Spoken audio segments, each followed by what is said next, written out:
Zara's crystalline fingers trembled as she reviewed the data for the third time that morning. The numbers hadn't changed, but she hoped they would.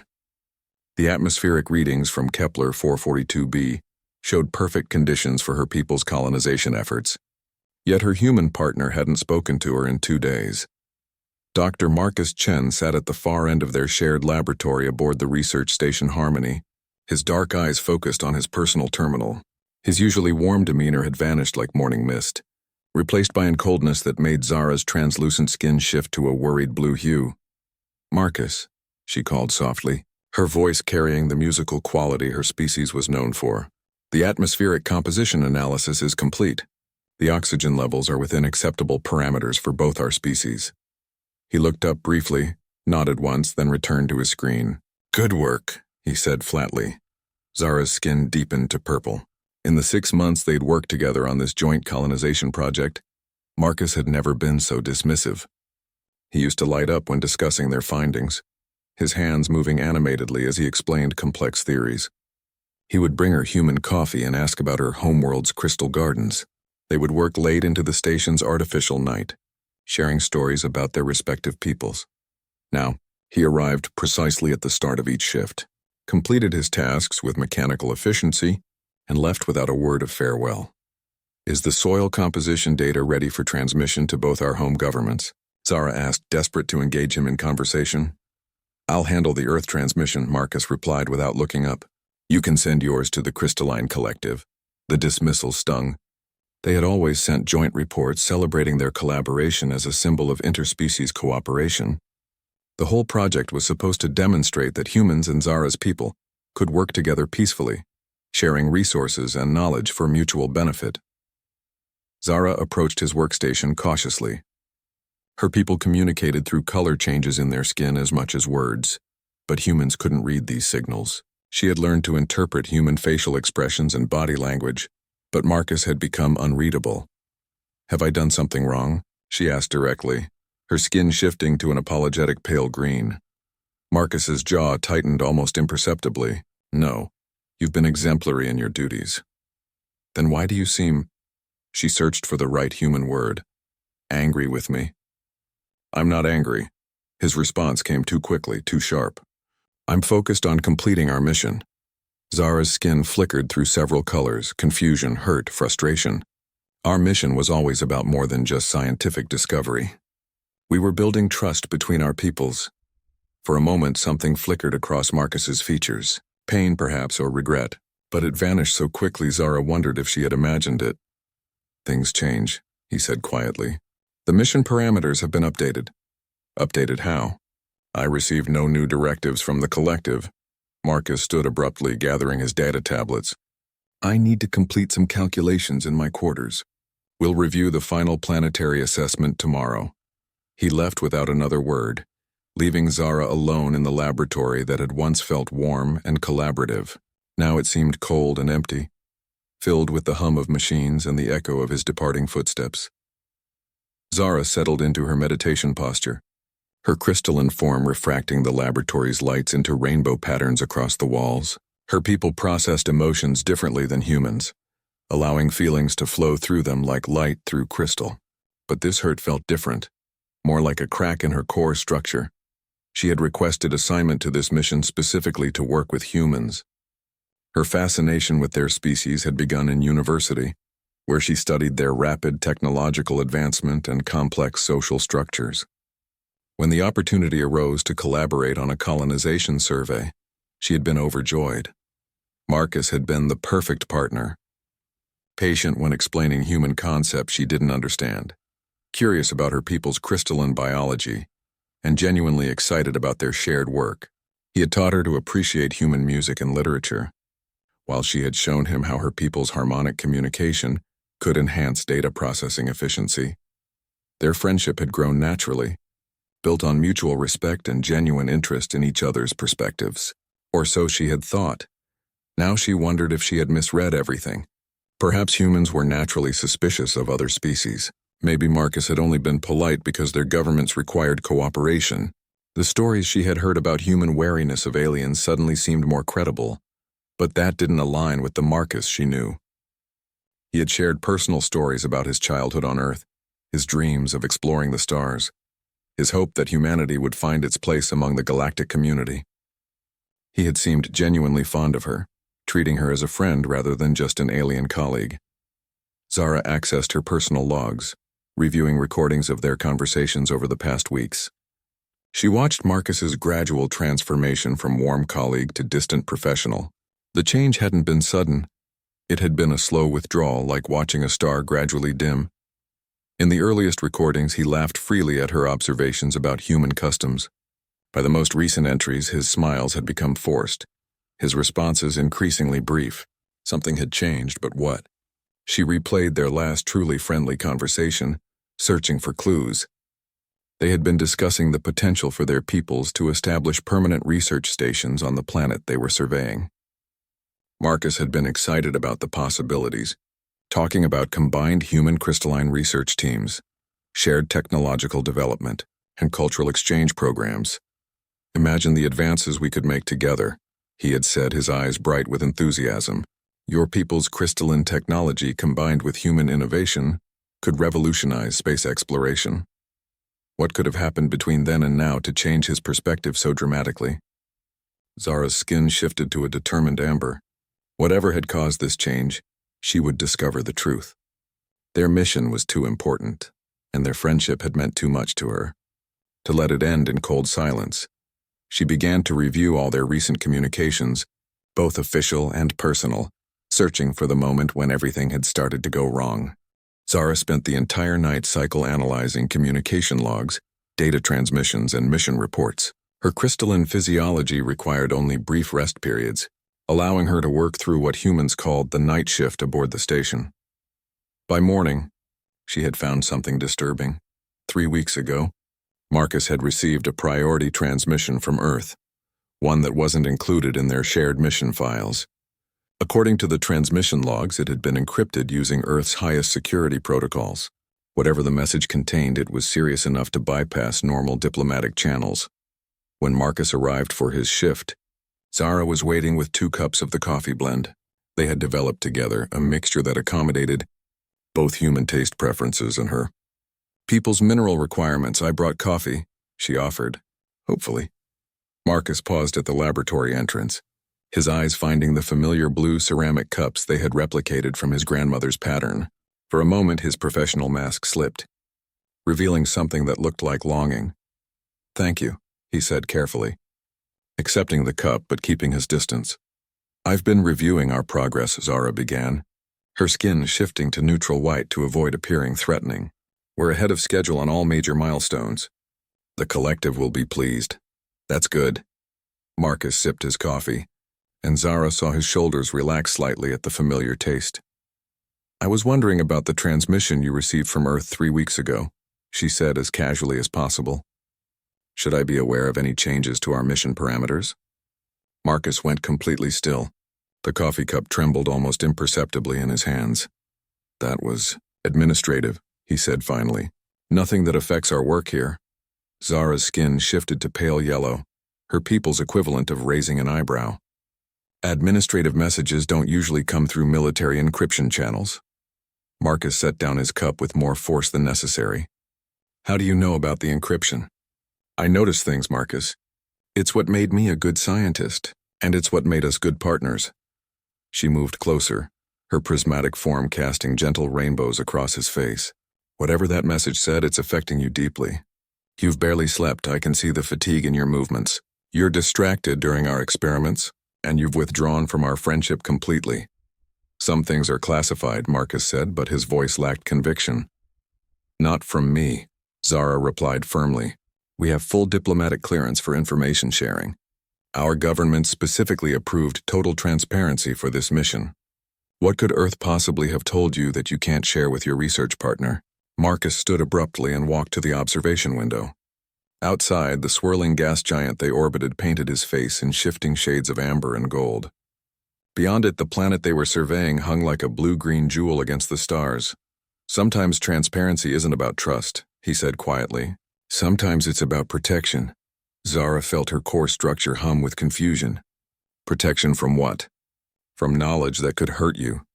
The words hung in the air between them like a force field. Zara processed them through her cultural understanding of human behavior. Humans often believed they were protecting others by withholding information, even when that protection caused more harm than the truth would. "Marcus," she said gently, "my people have survived cosmic storms that would sterilize entire solar systems. We've endured ice ages that lasted millennia, and stellar flares that turned our homeworld's surface to glass. We're not fragile creatures that need to be shielded from difficult truths." He turned to face her, and she saw pain etched across his features. "This isn't about your people's physical resilience, Zara. It's about—" He stopped himself, jaw clenching as if physically restraining the words. "About what?" She pressed. "About the fact that some humans are idiots," he said bitterly. "About the fact that fear and prejudice exist even in the 24th century. About the fact that not everyone shares our optimism about interspecies cooperation." Zara's skin cycled through several colors rapidly: surprise, concern, understanding, and finally a deep blue of sympathy. "Something has happened on Earth," she said. It wasn't a question. Marcus nodded slowly. "Political pressure. Some factions are questioning the wisdom of sharing advanced worlds with non-human species. They're concerned about territorial disputes." "But that's exactly why we're here," Zara said, her voice taking on harmonics of frustration. "To prove that cooperation benefits everyone. Our joint colonization model could eliminate resource conflicts entirely." "I know." Marcus's voice was heavy with exhaustion, but fear doesn't always listen to logic. Zara approached him slowly, her crystalline form chiming softly with each step. "Is that why you've been avoiding me? Because some politicians on Earth are nervous about aliens? It's more complicated than that." "Then explain it to me, please." Marcus looked at her for a long moment, and she saw him wavering between duty and friendship. "There are security concerns about our findings, questions about whether sharing this world's location is in humanity's best interests." "Security concerns?" Zara's skin flashed to alarmed orange. "About me? About the situation? About what happens when this planet's resources become known to the galaxy? About whether humanity will be able to compete with more advanced species for territorial claims?" The implications hit Zara like stellar radiation. "They think my people will claim the planet for ourselves." "Some people think that, yes. And you?" Her voice carried undertones of hurt that needed no translation. "Do you think that?" Marcus met her eyes directly for the first time in days. "I think you're the most honorable being I've ever met. I think your people's commitment to harmony is genuine. And I think the politicians questioning this mission have never actually worked with a crystalline researcher." Relief flooded through Zara's form, her skin shifting to warm gold. "Then why are you treating me like a potential enemy?" "Because I'm trying to figure out how to protect this project, and you, from people who see enemies everywhere." Marcus ran his hands through his hair, a gesture Zara recognized as his response to stress. "If certain factions on Earth had their way, this mission would be terminated, and you'd be sent home as a potential security risk." The truth began to crystallize in Zara's mind. Marcus hadn't grown cold because he distrusted her. He was trying to distance himself professionally to protect their work from Earth's political interference. "What exactly did that transmission tell you to do?" she asked. Marcus hesitated again, then seemed to reach a decision. "To maintain professional distance, to limit information sharing, and to prepare for the possibility of conducting separate reports rather than joint ones. Essentially, to sabotage everything we've built here." "Essentially, yes." Over the following days, Marcus's attempts at professional distance became increasingly strained. Zara watched him struggle between his orders and his nature, and it pained her to see her friend caught in such conflict. She decided to make things easier for him by requesting a schedule adjustment that would minimize their overlap in the laboratory. If Earth wanted professional distance, she would provide it while continuing to excel at her work. Perhaps perfect results would demonstrate the value of crystalline cooperation, but the separation only seemed to make Marcus more agitated. "Why are you avoiding the main lab during primary shift?" he asked on the 5th day, cornering her in the secondary research bay. Zara's skin showed subtle patterns of confusion. "I thought you preferred working alone now." "I never said that. You didn't need to." "Your behavior made it clear." She turned back to her mineral analysis console. "I'm trying to respect your wishes while completing our mission objectives." Marcus moved closer, and she could sense his frustration like heat radiation. My wishes? Zara, this isn't what I want. Then what do you want? She faced him directly, her form cycling through the colors of exasperation. Because I'm receiving contradictory signals from you constantly. You say you trust me, but you exclude me from transmissions. You claim to value our partnership, but you avoid collaboration. You insist nothing has changed, yet everything has changed. Marcus looked around the secondary lab as if checking for surveillance devices. When he spoke, his voice was barely above a whisper. I want to ignore my orders and continue working with you the way we always have. I want to file joint reports that showcase what our species can accomplish together. I want to recommend immediate colonization approval based on our findings. He paused, running a hand through his hair. And I want to find a way to do all of that without destroying both our careers and possibly triggering an interstellar incident. Zara's skin shifted to pale silver, the color of deep thought among her people. How serious is this political situation on Earth? Serious enough that my father called me personally to warn me about it. That detail made Zara's core structure hum with alarm. Marcus had mentioned his father before. Admiral Chen, a respected figure in Earth's space fleet with significant political influence. Your father is concerned about your association with me? My father is concerned about the political climate surrounding alien partnerships. There's a growing faction that believes humanity should prioritize its own expansion, rather than sharing resources with other species. Marcus's voice carried notes of disgust. They're calling it humanity first policy, and they see our joint colonization project as a threat to human interests. They see any successful cooperation with non-human species as a threat. Success proves their ideology wrong, which makes them more dangerous, not less. Zara processed this information through her understanding of human political dynamics. Fear-based movements often escalated when their core beliefs were challenged by evidence. What happens if we file separate reports? She asked. We lose the power of unified recommendations. Your people get our scientific data, but not our endorsement for shared colonization. My people get recommendations for human-only settlement, essentially guaranteeing conflict over the planet's resources. Eventually, yes, Zara moved to the observation window, gazing out at the world they had been studying together. Its blue oceans and green continents held enough resources to support millions of colonists from both species. The climate was suitable for both human agriculture and crystalline mineral cultivation. It was perfect for the kind of cooperative settlement that could serve as a model for future interspecies expansion. There has to be a solution, she said finally.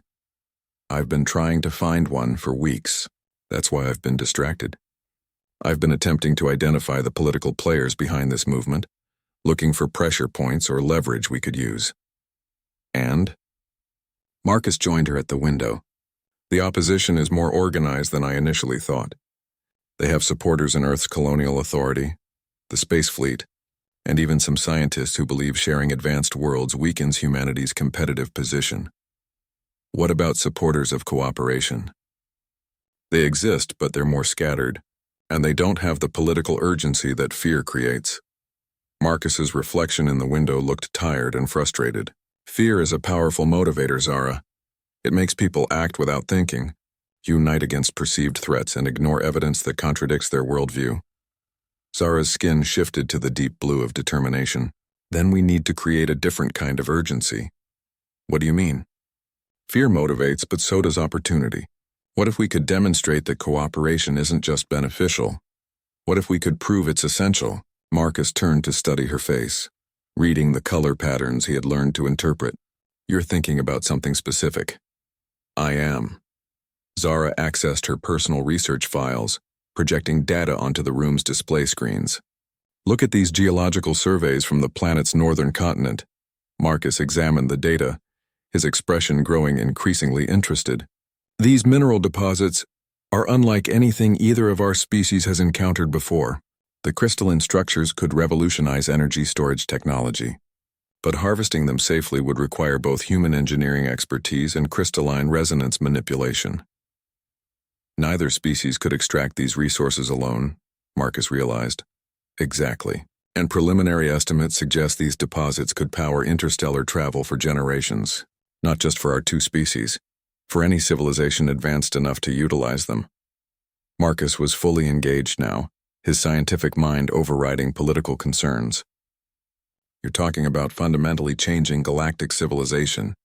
Energy abundance on this scale could eliminate resource conflicts throughout the galaxy. But only if we work together.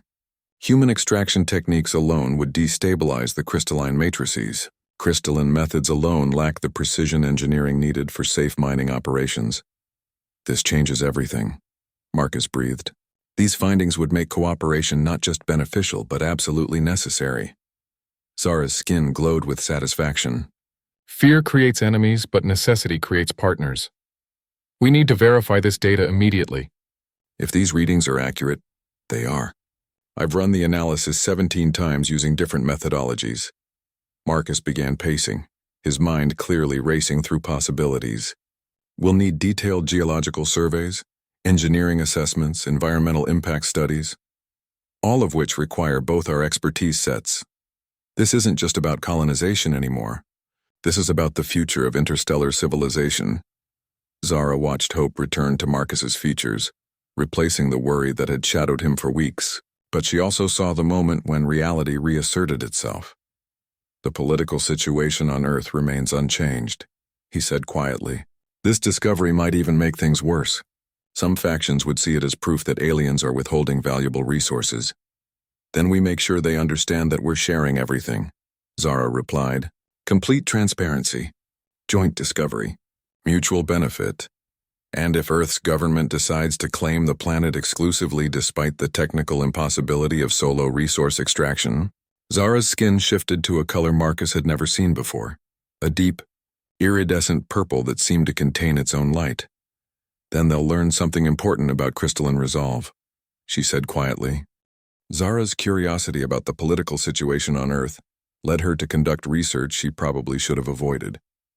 Using her diplomatic access codes, she began monitoring public transmissions from Earth's news networks and government communications. What, she discovered, made her crystalline structure resonate with alarm, the humanity. First Movement wasn't just a small political faction. It was a coordinated campaign that had gained significant popular support.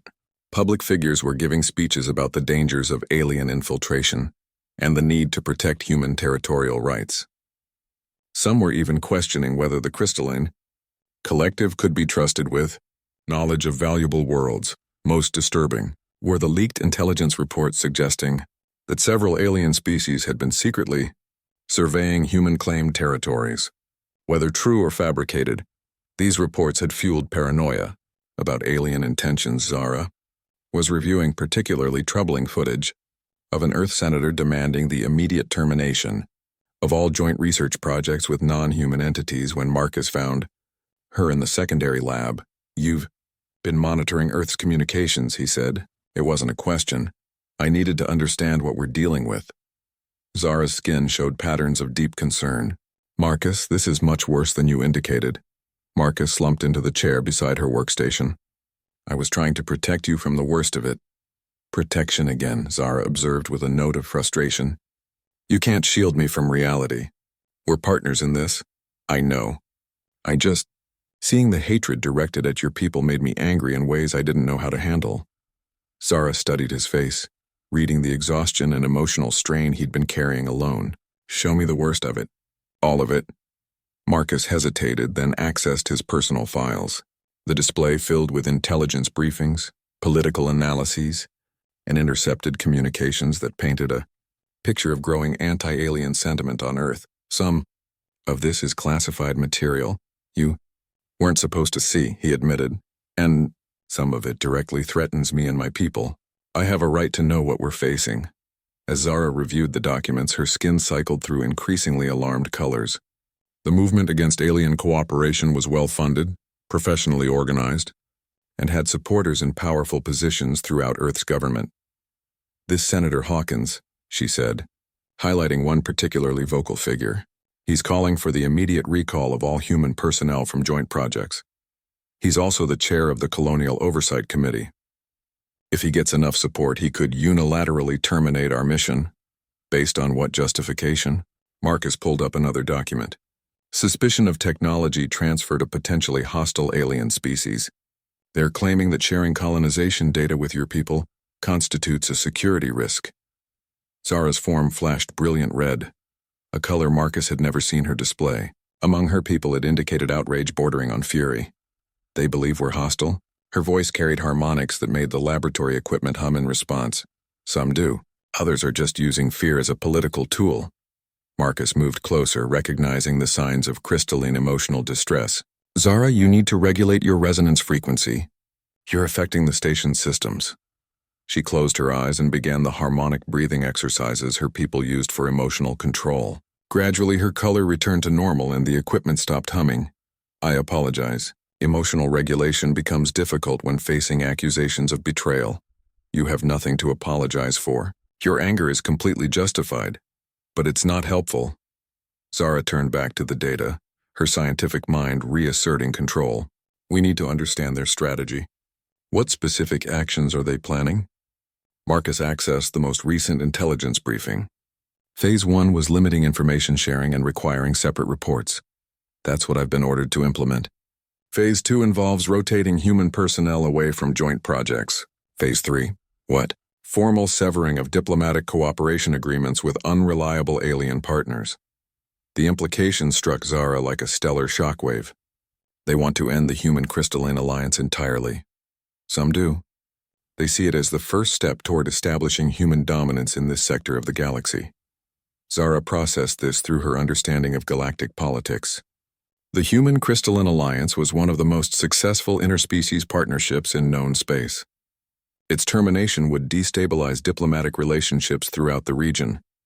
Do they understand what they're risking? She asked. Without allied species, humanity would be vulnerable to threats they can't handle alone. Fear doesn't calculate long-term consequences very well. Zara stood and began pacing, her crystalline form refracting the laboratory lights into shifting patterns. There's something else, isn't there? Something you haven't told me yet. Marcus looked surprised. How did you know? Because you're still holding back. Even after showing me classified documents, you're editing your responses. What else, Marcus?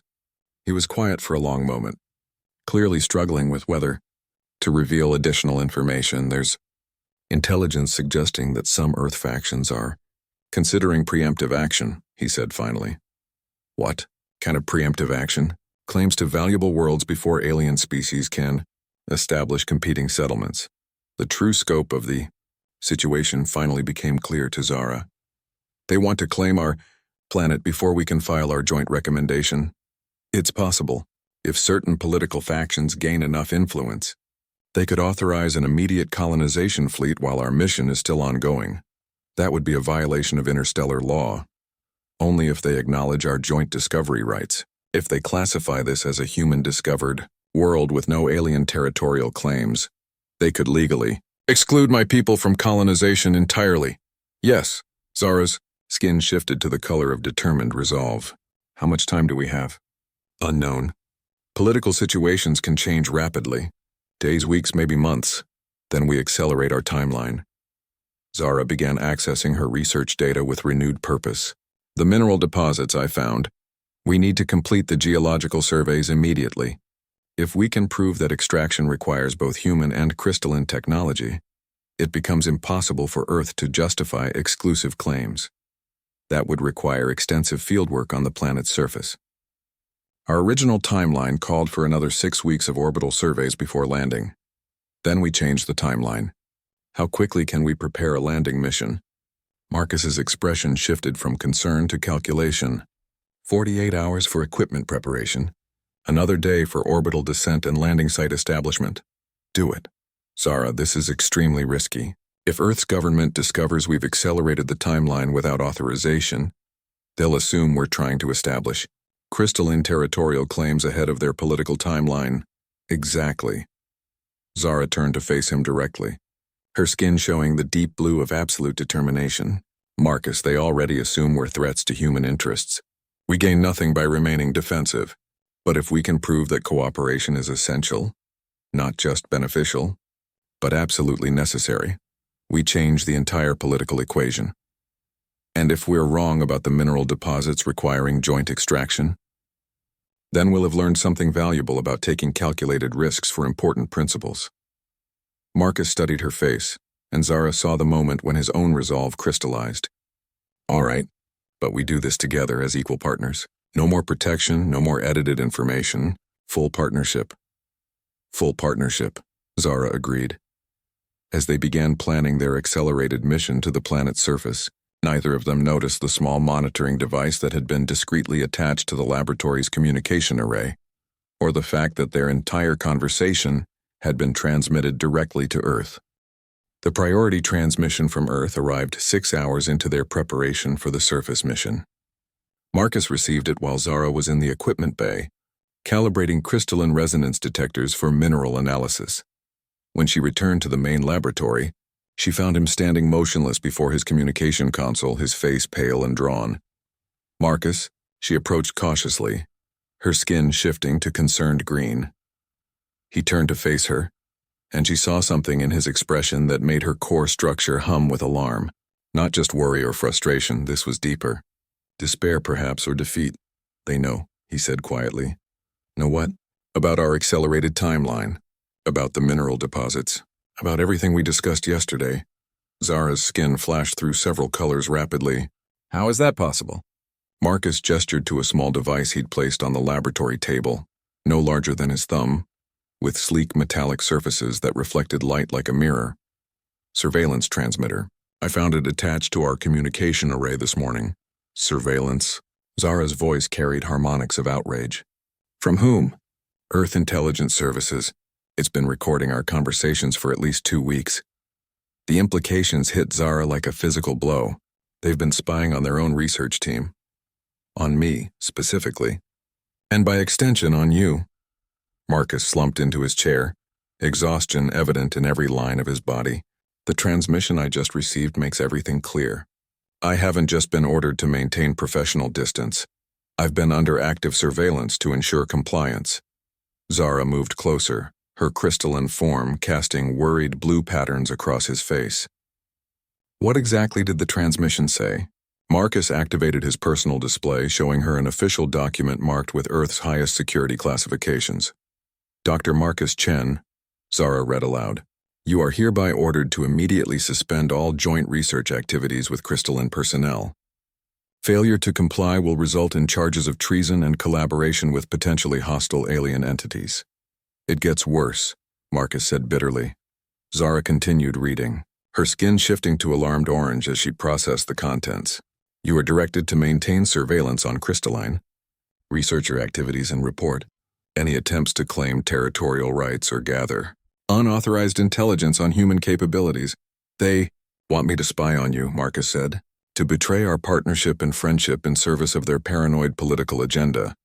And if you refuse, Marcus showed her the final paragraph of the transmission. Immediate recall to Earth for court-martial proceedings. Permanent termination from the space program. Criminal prosecution under the Alien Espionage Act. Zara's form went completely still, processing the magnitude of what Marcus had been facing alone. How long have you known about these threats? The surveillance requirement came with the first transmission 3 weeks ago. The escalation to treason charges arrived yesterday, just before our conversation about the mineral deposits. Yesterday. Zara's voice carried notes of understanding and guilt. That's why you looked so strained when I suggested accelerating our timeline. I knew they were monitoring us. I knew they would interpret any deviation from standard protocols as evidence of alien manipulation or coercion. Marcus met her eyes directly. I was trying to protect you from becoming the target of Earth's security apparatus by destroying our partnership and professional relationship, by making it appear that I was following orders while buying time to find a solution. Zara began to understand the impossible position Marcus had been placed in. You've been fighting a war on multiple fronts, protecting our mission, protecting me, and protecting yourself from charges of treason. Not very successfully. As it turns out, Zara studied the surveillance device, her scientific mind analyzing its construction and capabilities. This technology is quite sophisticated. How long would it take Earth Intelligence to deploy monitoring equipment to our station? The device was probably installed during the last supply run 2 months ago. 2 months.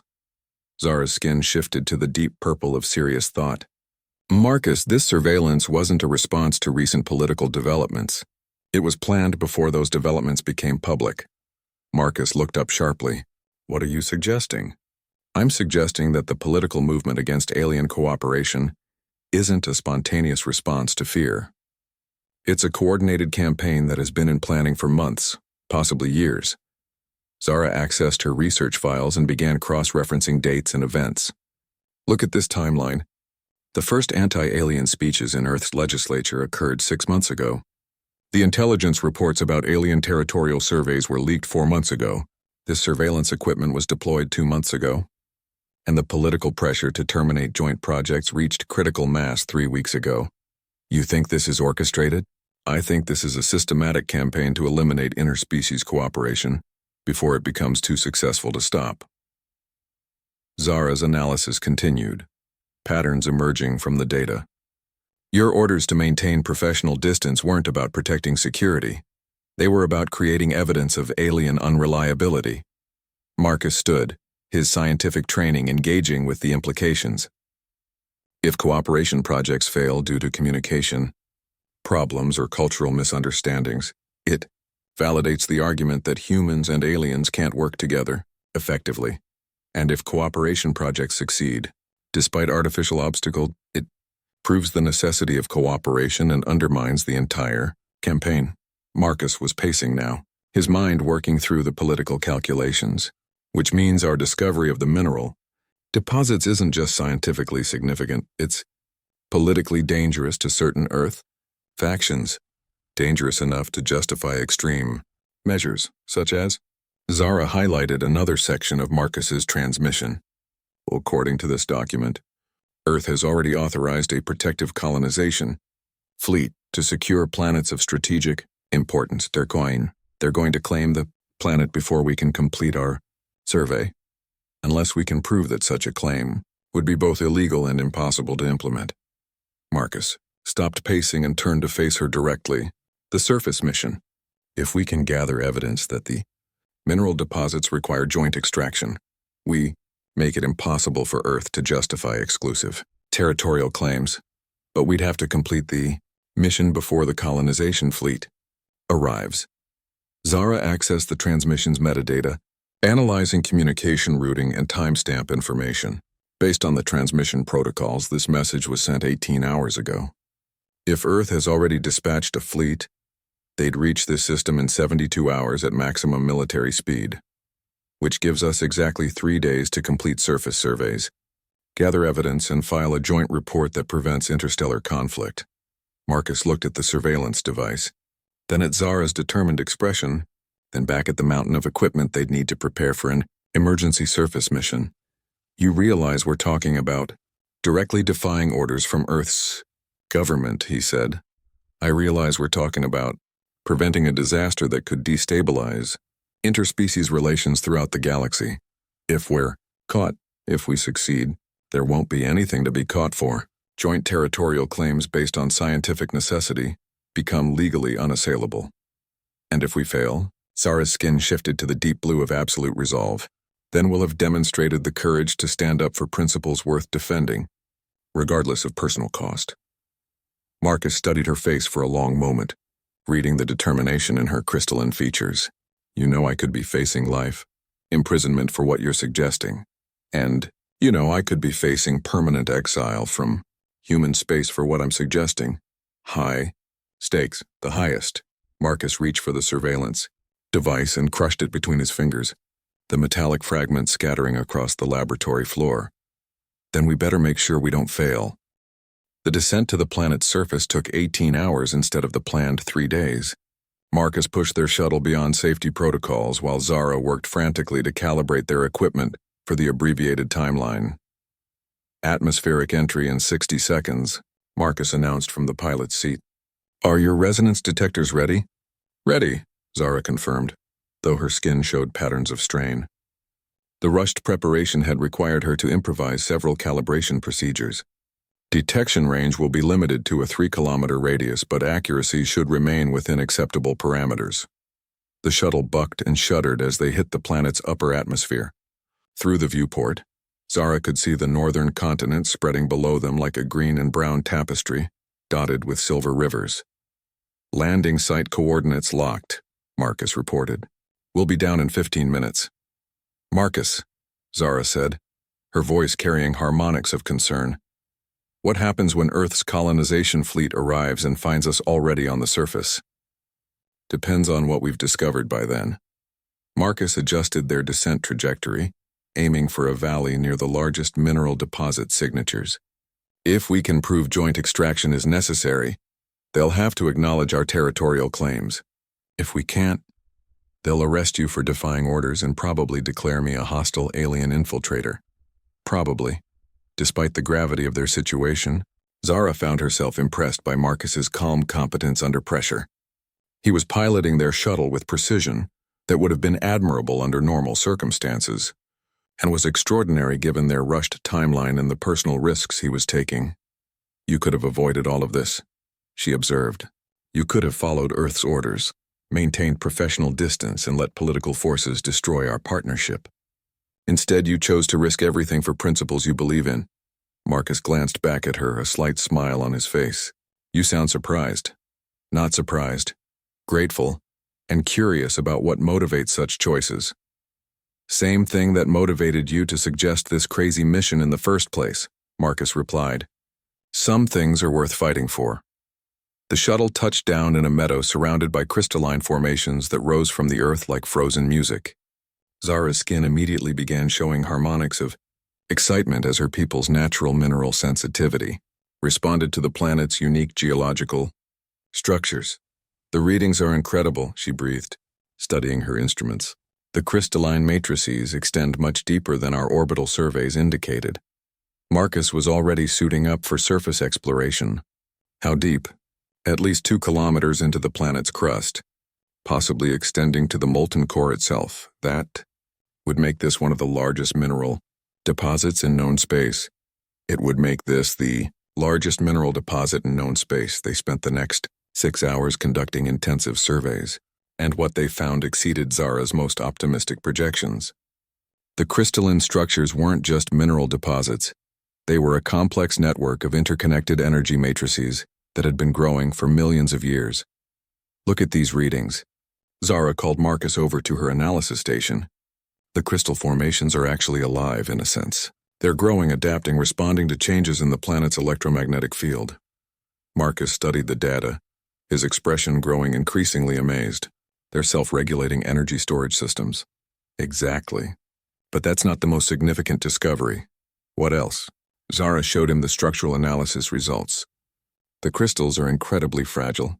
Any extraction method that doesn't account for their living properties would cause catastrophic destabilization. Define catastrophic. Complete collapse of the entire matrix system, not just loss of the energy storage capability. We're talking about geological instability that could affect the planet's tectonic structure. Marcus was quiet for a moment, processing the implications. So mining these deposits incorrectly could destroy the planet's habitability, or trigger seismic events that would be dangerous for any surface colonies.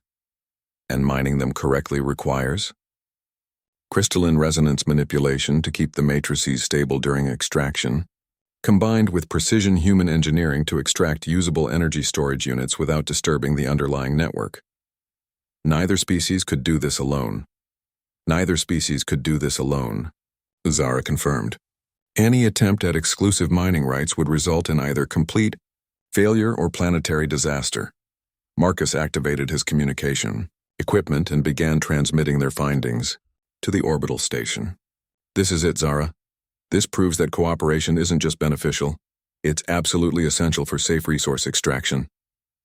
More than that, Zara added, her skin glowing with satisfaction.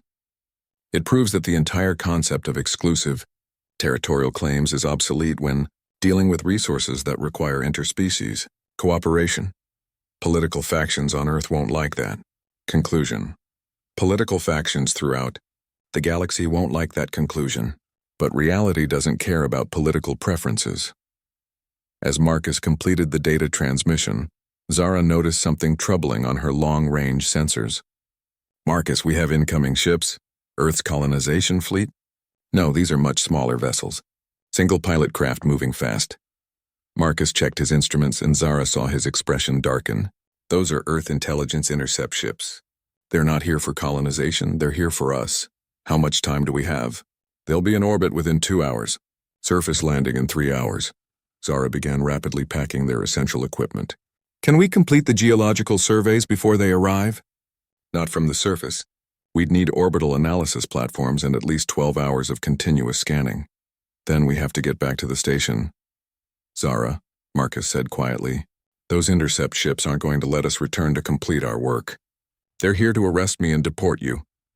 Then we make sure our data gets transmitted before they arrive. Marcus was already loading their equipment into the shuttle. The transmission would take 4 hours to reach Earth through official channels. The intercept ships could jam our communications before we finish uploading. Zara's skin shifted to the color of desperate determination. What about unofficial channels? What do you mean? My people maintain emergency communication networks for situations exactly like this.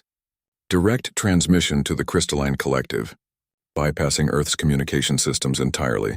That would be treason, according to Earth's current political definition. Marcus stopped loading equipment and looked at her directly. Zara, if you transmit classified human research data to your government without Earth's approval, you'll never be allowed in human space again. And if you help me do it, you'll definitely face life imprisonment for espionage. Yes, but if we don't do it, Earth's fleet will arrive tomorrow and claim exclusive mining rights to a planet they can't safely exploit. Also, yes. Zara moved closer to him, her crystalline form reflecting the planet's twin suns in patterns of light that seemed almost alive. Marcus, I need you to understand something. My people don't just value cooperation as a political ideal. We see it as a fundamental truth about how the universe works. Everything is interconnected. Trying to claim exclusive ownership of something that requires partnership is like trying to own sunlight or gravity.